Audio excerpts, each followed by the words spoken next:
최근 들어 맥그리거가 약물을 한다는 의혹이 자주 제기되고 있습니다. 라이트 헤비급 앤소니 스미스는 맥그리거가 우사다 약물검사 대상자에서 제외되었다는 사실이 아주 이상하다는 말을 했습니다. 실제로 맥그리거는 2022년에 약물검사를 받지 않았고 우사다 약물검사 데이터베이스를 보면 2022년에 약물검사를 받지 않은 유일한 현역 선수는 맥그리거 뿐입니다. 스미스는 뭐라고 했냐면 약물검사에서 본인을 제외할 이유는 단 하나뿐이다. 맥그리거는 지금 말도 안 되게 근육질이다. 맨날 거울 앞에서 몸자랑하고 나는 거대하다고 소리 지르지 않냐? 그리고 다리가 이상할 정도로 빨리 회복했다. 정말 너무 빨리 회복했다라고 말했습니다. 최근에 맥그리거의 SNS를 보신 분들은 맥그리거가 얼마나 몸자랑을 많이 하는지 알 수 있습니다. 그리고 다른 선수들에 비해 부러진 다리가 정말 빨리 회복하기도 했습니다. 코치에 의하면 맥그리거는 부상 후 1년도 지나지 않은 시점에서 100%로 훈련하고 있다고 했고 MMA의 모든 영역을 문제없이 수행할 수 있다고 했습니다. 스미스의 말을 더 들어보면 와이드먼은 아직도 다리가 다 낫지 않았다. 나는 오늘 와이드먼과 얘기를 했는데 아직도 훈련에 문제가 있다고 한다. 복귀하기 위해 노력하고 있지만 어려움이 많다고 한다. 앤더슨 실바도 회복하는 기간이 아주 길었고 코리 힐도 아주 오래 걸렸다. 다리가 부러진 선수들은 다 맥그리거보다 훨씬 오랜 회복 기간이 필요했는데 맥그리거는 벌써 다 나았다. 자기 마음대로 약물검사 대상자에서 제외되고 약물을 해서 빨리 회복하고 다시 아무 일 없던 것처럼 돌아와 약물검사를 받을 것인데 아무도 뭐라 안 한다는 게 너무 이상하다라고 했습니다. 일반적으로 UFC 선수가 현역이고 선수 명단에 있으면 약물검사에서 제외될 수 없습니다. 은퇴를 하면 제외될 수 있지만 만약 복귀를 한다면 6개월간 약물검사를 받고 나서 경기를 뛸 수 있습니다. 맥그리거의 경우 현역 선수로 등록되어 있기 때문에 계속 약물검사를 받아야 하는 상황에서 자기 마음대로 대상자 풀에서 본인을 제외했다는 점에서 다른 선수들은 이런 혜택을 누리지 못해 더 오랜 회복 기간이 필요했고 격투기 훈련에도 지장이 있었기에 이런 불공정함이 이슈가 되고 있습니다. 맥그리거의 반응은 아주 흥미로웠습니다. 본인이 약물을 했다는 점을 부정하지 않는 답변이었는데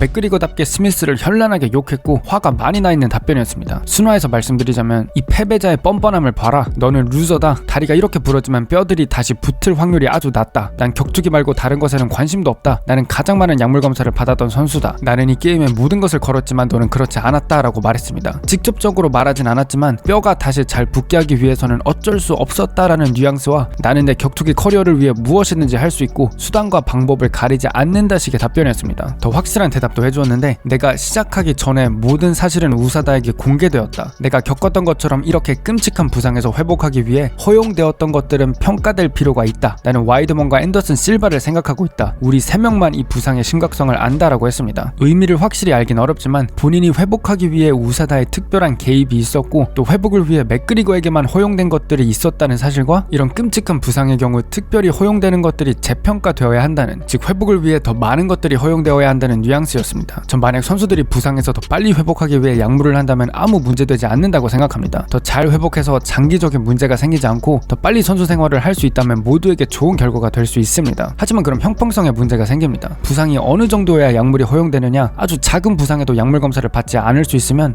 너도 나도 다 약물을 할 수 있고 그러면 결국 이 도핑 검사 시스템에 허점이 많이 생길 수 있다 생각합니다. 물론 맥그리거가 약물을 하는지 안 하는지는 확실한 근거가 없기 때문에 아무도 모르겠지만 맥그리거의 반응을 보면 사실상 인정하는 것이긴 합니다. 약간 동정심을 통해 합리화하려 하기도 했는데 이 쥐 같은 놈은 끔찍한 부상을 겪었고 아직도 힘들어하는 와이드먼이랑 얘기했으면서도, 즉 이런 부상이 얼마나 힘든지 알면서도 내가 회복하고 다시 정상적인 생활로 돌아가는 것에 불만을 가지고 있다. 앤소니 스미스는 여러 쥐 같은 놈들과 비슷하게 내가 내 아이들을 전과 같이 놀아주지 못한다면 행복해할 놈이다 라고 했습니다. 결국에 맥그리거의 여러 트윗들은 본인의 행동을 정당화하려는 느낌이 아주 강합니다. 뭐 어떻게 됐던 간에 맥그리거는 2월부터 시작해서 6개월간 약물 검사를 받아야 합니다. 회복 기간 동안 뭘 했던 간에 그냥 싸우는 도중에는 약물 관련 문제가 생기지 않았으면 좋겠습니다. 맥그리거는 약물 문제 말고도 신경 쓸 게 있죠. 최근에 누가 맥그리거에게 소송을 걸었는데 바로 드루도브 전 원조 고트 아르템 로보프가 본인이 맥그리거의 위스키 브랜드 프로퍼12의 창립자였다고 하면서 공정한 지분을 받지 못했기 때문에 작년에 맥그리거가 프로퍼12를 통해 받은 수익의 5%를 달라고 하고 있습니다. 실제로 맥그리거는 과거에 로보프가 프로퍼12에 기여한 것 때문에 13억을 주려고 했지만 로보프가 거절했다고 합니다. 로보프에 의하면 브랜드를 만드는데 본인이 아주 중요한 역할을 했다고 합니다. 맥그리거가 처음에는 보드카 브랜드를 만들려 했는데 로보프가 보드카 말고 아일랜드 위스키로 사업을 시작하는 것을 추천했다고 합니다. 로보프는 실제로 대학에서 아일랜드 위스키에 대해서 발표를 한 적이 있는데 위스키가 원래는 아일랜드에서 유명했지만 최근 들어 인기가 많이 죽어 지금은 제임슨이라는 위스키 브랜드 하나만 있는 상황이라 아일랜드에서 위스키가 다시 인기를 얻을 가능성이 있다 보고 맥그리거가 이를 충분히 할 수 있다고 판단해서 추천해 주었다고 합니다. 그래서 로보프가 프로퍼12의 공동 창업자로서 수익의 일부를 받고 싶다고 합니다. 로보프는 실제로 맥그리거의 아주 가까운 친구였습니다. 둘이 오랜 시간 동안 SGB 아일랜드에서 같이 훈련하고 얼티머 파이터에서 맥그리거 맥그리거가 로보프의 코치로 활동해 로보프가 UFC 계약을 얻는데 기여했다고 합니다. 이렇게 오랜 시간 동안 좋은 관계를 유지하다가 이번 사건 때문에 더 이상 우호적인 사이로 남기는 어려울 것 같습니다. 개인적으로 맥그리거가 하루빨리 다시 케이지에서 싸우면 좋겠습니다. 지던 이기던 아주 재미있는 선수고